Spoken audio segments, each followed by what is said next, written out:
ओम शांति। 11 अप्रैल 2023 आज की साकार मुरली। बाबा कहते, मीठे बच्चे जीते जी मरजीवा बनो।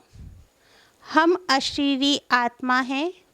यही पहला पाठ अच्छी तरह से रोज पक्का करते रहो। प्रश्न, संपूर्ण सरेंडर किसको कहा जाएगा? उत्तर, जो संपूर्ण सरेंडर हैं वह देही अभिमानी होंगे। यह देह भी हमारी नहीं।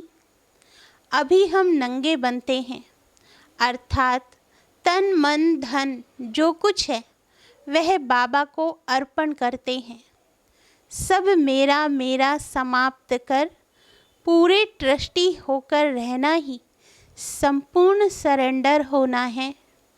बाबा कहते, बच्चे मेरा बनकर सबसे ममत्व मिटा दो। धंधाधोरी करो, संभालो, माँ बाप की पालना का कर्जा उतारो, परंतु बाप की श्रीमत पर ट्रस्टी होकर। गीत, दर पे आए हैं कसम ले। ओम शांति। बाबा कहते, बच्चों ने गीत सुना, जरूर गीत में रहस्य भरा हुआ है जो बाप बैठ इनका अर्थ समझाते हैं। इसको कहा जाता है जीते जी मरकर बाप का बनना। बाप का बनने के बाद फिर टीचर व गुरु करते हैं।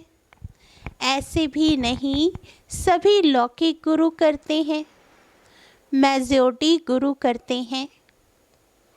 क्रिश्चियन लोग भी जब बच्चा पैदा होता है तो क्रिश्चियनाइज करते हैं, गुरु की गोद में जाकर देते हैं।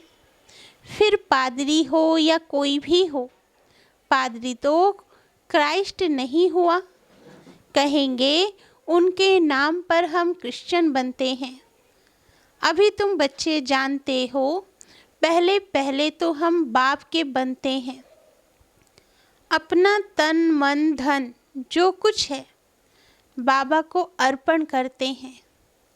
जीते जी मरते हैं, अर्थात हम आत्मा उनका बनते हैं। ये बुद्धि में रहना चाहिए। जो भी मेरी मेरी वस्तु है, मेरा शरीर है,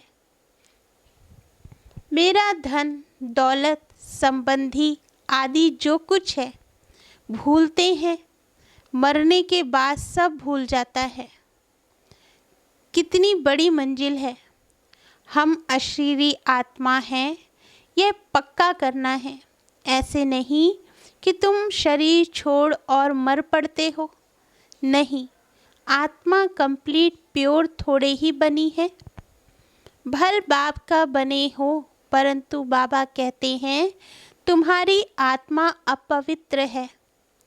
आत्मा के पंख टूटे हुए हैं, अभी आत्मा उड़ नहीं सकेगी। तमो प्रधान होने कारण एक भी आत्मा वापस जा नहीं सकती।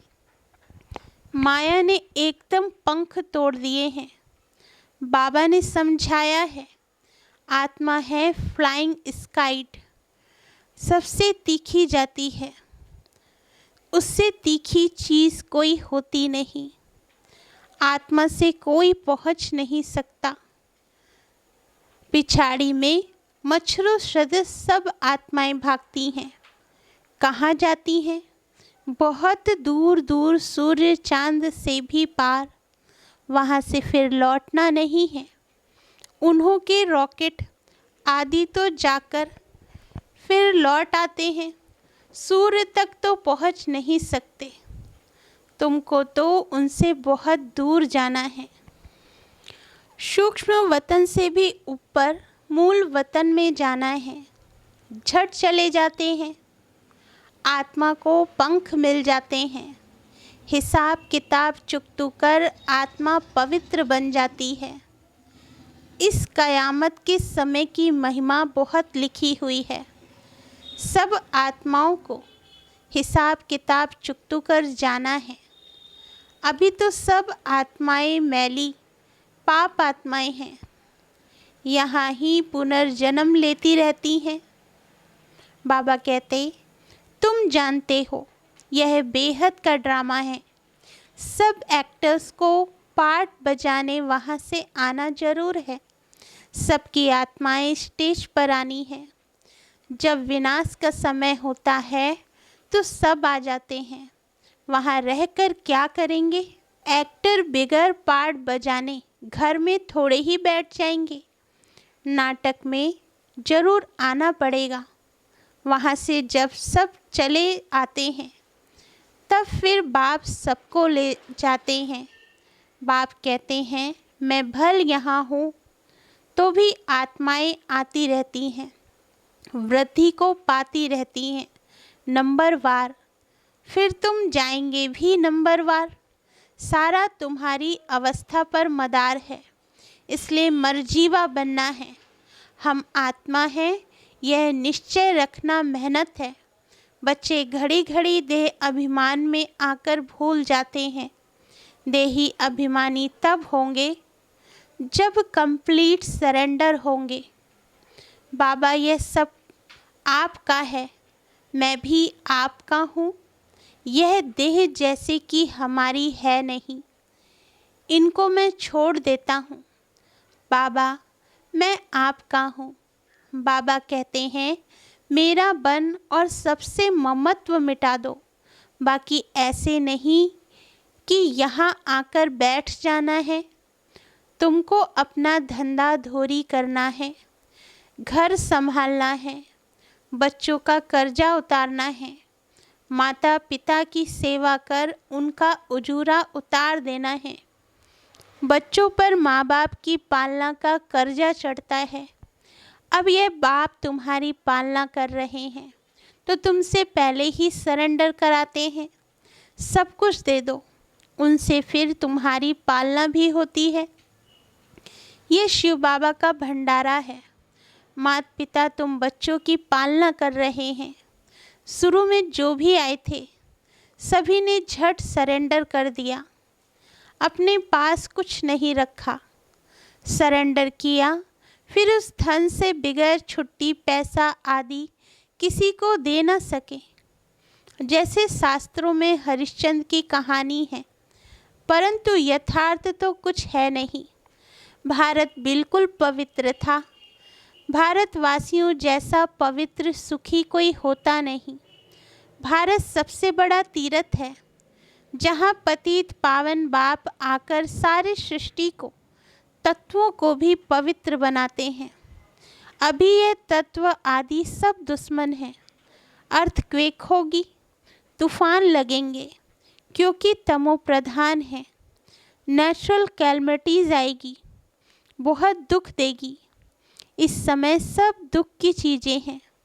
सतयुग में है सब सुख की चीज़ें। वहाँ ये तूफान व गर्म हवाएं आदि कुछ नहीं होती। तुम्हारे में भी ये बहुत थोड़े समझते हैं।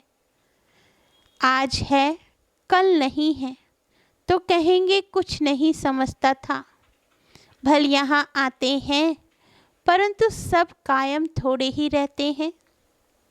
यहाँ से गए 10 दिन बाद समाचार लिखेंगे कि बाबा फलाने को माया खा गई। ऐसे होता रहता है। छोटे फूल हैं, बड़े फूल हो तो उनमें फल भी आवे। फल आ जाता तो दूसरों को आप समान बनाने की ताकत रहती है। उनका फल निकलता है। बाप के बने तो फिर प्रजा भी बनानी है, वारिस भी बनाने हैं। ऐसे नहीं पंडा बन बाबा पास आए, बस हम पहुंच गए। नहीं, मंजिल है बड़ी। कहते हैं माया के तूफान बहुत आते हैं। बाबा कहते अरे तुम बाप के बच्चे हो, तूफान तो आएंगे। कहते हो बाबा हम आपके थे, आपसे वर्षा लिया था, फिर पुनर्जन्म लेते लेते 84 जन्म पास किए, फिर आकर आपका बना हूँ। मैं तो आपसे वर्षा लेकर छोड़ूंगा। तो ऐसे बाप को कितना याद करना पड़े और आप समान बनाए फल देना पड़े। नहीं तो मालिक कैसे बने, अपना वारिस कैसे बनाएंगे। प्रजा भी चाहिए और वारिस भी चाहिए। तो गद्दी पर बैठे।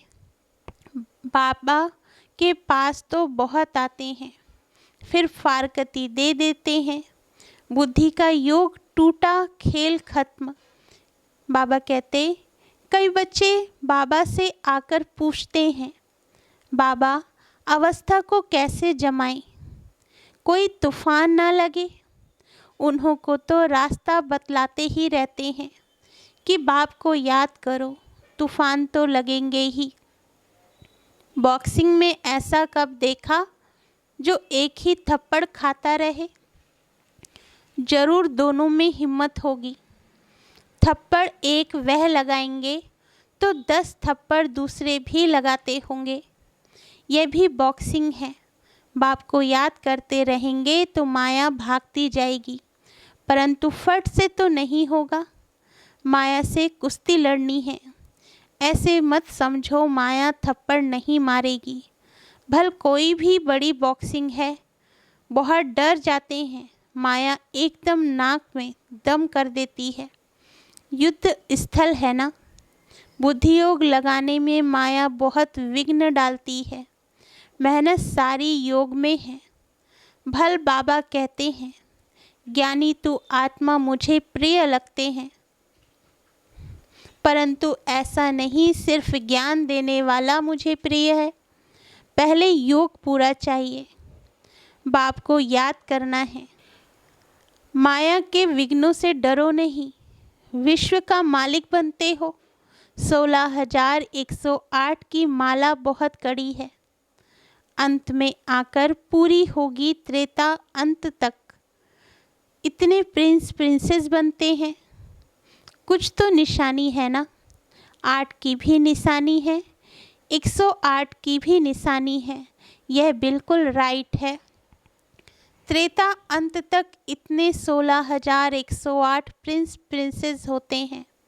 शुरू में तो नहीं होंगे, पहले थोड़े होंगे, फिर वृद्धि पाते जाते हैं। वह सब बनते हैं यहाँ। चांस अभी बहुत अच्छा है, परंतु मेहनत बहुत है। गीत में भी कहते हैं, कब नहीं छोड़ेंगे, मर जाएंगे। बाबा फिर कहते हैं, यह सब तुम बच्चों के लिए ही है। बच्चे कहते हैं, हमारा सब कुछ आपका ही है। कहते हैं ना कि यह सब कुछ भगवान ने दिया है। अब बाप कहते हैं, यह तो सब खत्म हो जाना है, विनाश तो होता है ना। तुम्हारे पास क्या है? यह शरीर भी खत्म हो जाएगा। अब मैं फिर तुमको बदली कर देता हूँ, सिर्फ एक्सचेंज करते हो ना। तो बाप कहते हैं, बच्चे अशरीरी बनो, हमको याद करो, सभी सरेंडर करो। बाप कहते हैं, इन सब शास्त्रों आदि का तुमको सार समझाता हूँ। जो शास्त्र आदि पढ़े हुए हैं वे तो समझते हैं। बाप कहते हैं, मैं ब्रह्मा मुख द्वारा तुमको यह समझाता हूँ। मैंने कल्प पहले भी तुमको राजयोग सिखाकर राजा रानी बनाया था, फिर अब बनाता हूँ। कभी भी मनुष्य को गीता सुनाए, राजयोग सिखलाए, राजा रानी बना ना सके, फिर गीता सुनने से क्या फ़ायदा। बाप तो कहते हैं, मैं खुद कल्प कल्प आकर तुमको स्वर्ग का मालिक बनाता हूँ। हमारे बनेंगे तब तो वारिस बनेंगे ना। तो जितना तुम योग में रहेंगे उतना शुद्ध बनते जाएंगे। बाबा यह सब आपका है, हम तो ट्रस्टी हैं। आपके हुक्म बगैर हम कुछ नहीं करेंगे। शरीर निर्वाह कैसे करना है वह भी मत लेनी है। अक्सर करके गरीब ही पूरा पोता मेल देते हैं, साहूकार दे न सके। सरेंडर हो नहीं सकते, कोई विरला निकलता है। जैसे कि जनक का नाम है, बाल बच्चे हैं, ज्वाइंट प्रॉपर्टी है, तो अलग कैसे हों। साहूकार लोग प्रॉपर्टी निकाले कैसे? जो सरेंडर हो। बाप है ही गरीब निवास। सबसे गरीब माताएं हैं, उनसे भी जास्ती कन्याएं गरीब हैं। कन्या को कभी वर्षे का नशा नहीं होगा। बच्चे को बाप की जागीर का नशा रहता है तो वह सब छोड़ फिर वैकुंठ का वर्षा लेना पड़े। दान हमेशा गरीब को ही दिया जाता है। भारत है सबसे गरीब, अमेरिका बहुत साहूकार है, उनको वर्षा देते हैं क्या? भारत सबसे साहूकार था और कोई धर्म नहीं था, सिर्फ भारतवासी ही थे। एक भाषा थी, गॉड इज़ वन। मैं one sovereignty, one religion, one language स्थापन करता हूँ। वन ऑलमाइटी गवर्नमेंट स्थापन करते हैं। वन से फिर 2, 3 होगी। अभी कितने धर्म हैं? फिर जरूर वन धर्म आना चाहिए। 5000 वर्ष की बात है। मनुष्य समझते हैं फलाना मरा, स्वर्गवासी हुआ, शायद ऊपर चला गया। देलवाड़ा मंदिर में भी स्वर्ग ऊपर छत में है, तो मनुष्य मूंझ जाते हैं। वास्तव में स्वर्ग कोई ऊपर नहीं है। तुम अब जानते हो बाबा के पास जाना है, फिर यहाँ आकर राज्य करेंगे। यह ज्ञान बुद्धि में रहना चाहिए जो कोई को समझा सको। कच्चे को तो माया कच्चा खा जाएगी। बाबा के पास समाचार आता है, फलाने ने एक ही ऐसा तीर मारा जो बस मैं बाबा का बन गया। शास्त्रों में लिखा हुआ है कि कुमारियों द्वारा बाण मरवाए। इसको ज्ञान बाण कहा जाता है। सिर्फ बाप की याद दिलानी है, बाकी कोई स्थूल बाण की बात नहीं है। जानते कुछ भी नहीं है। मनुष्यों को जो आया सो लिख दिया है। गंदगी तो बहुत है, रिद्धि सिद्धि वाले भी बहुत हो गए हैं। सच जब निकलता है तो झूठ सामना करता है। अब तुम समझते हो कि शिव बाबा है निराकार और यह ब्रह्मा है साकार। बाकी नाभि आदि की कोई बात ही नहीं है। झूठ के कारण सच को मनुष्य समझ नहीं सकते। आजकल झूठे जवाहरात भी ऐसे फर्स्ट क्लास निकले हैं जो सच छिप गया है। तुम किसको सच सुनाते हो तो जैसे मिर्ची लगती है। बाबा कहते, अरे मोस्ट विलवेट बाप से तो वर्षा लेना है, वह फिर सर्वव्यापी कैसे होगा? सर्वव्यापी का तो कोई अर्थ ही नहीं निकलता। गॉड फादर स्वर्ग क्रिएट करते हैं तो हम स्वर्ग के मालिक होने चाहिए ना। फिर इतने कंगाल क्यों बने हैं? हम बाप के बच्चे हैं तो स्वर्ग के मालिक क्यों नहीं हैं? नर्क के मालिक कैसे बने हैं? गॉड तो रचयिता है ही नई दुनिया का। ऐसे नहीं कि वे पुरानी दुनिया स्थापन करते हैं। बाप पुराना घर थोड़े ही बनाएंगे, तो ऐसे ऐसे ख्याल चलने चाहिए। अच्छा, मीठे मीठे सिकील दे बच्चों प्रति माता पिता बाप दादा का याद प्यार और गुड मॉर्निंग। रूहानी बाप की रूहानी बच्चों को नमस्ते। धारणा के लिए मुख्य सार। फर्स्ट पॉइंट, माया के विघ्नों से डरना नहीं है, बाप की याद से सब विघ्नों को हटा देना है। सेकंड पॉइंट, बुद्धि से सब कुछ सरेंडर कर अशरीरी बन बाप को याद करना है। यानी तू आत्मा के साथ साथ योगी भी जरूर बनना है। वरदान दिया बाबा ने, मेरेपन की स्मृति से स्नेह और रहम की दृष्टि प्राप्त करने वाले समर्थी संपन्न भव। वरदान का सार, जो बच्चे बाप को पहचान कर दिल से एक बार भी मेरा बाबा कहते हैं तो रहम के सागर बाप दादा ऐसे बच्चों को रिटर्न में पदम गुणा उसी रूहानी प्यार से देखते हैं। रहम और स्नेह की दृष्टि से उन्हें सदा आगे बढ़ाती रहती है। यही रूहानी मेरेपन की स्मृति ऐसे बच्चों के लिए समर्थी भरने की आशीर्वाद बन जाती है। बाप दादा को मुख से आशीर्वाद देने की आवश्यकता नहीं पड़ती है, लेकिन सूक्ष्म स्नेह के संकल्प से हर बच्चे की पालना होती रहती है।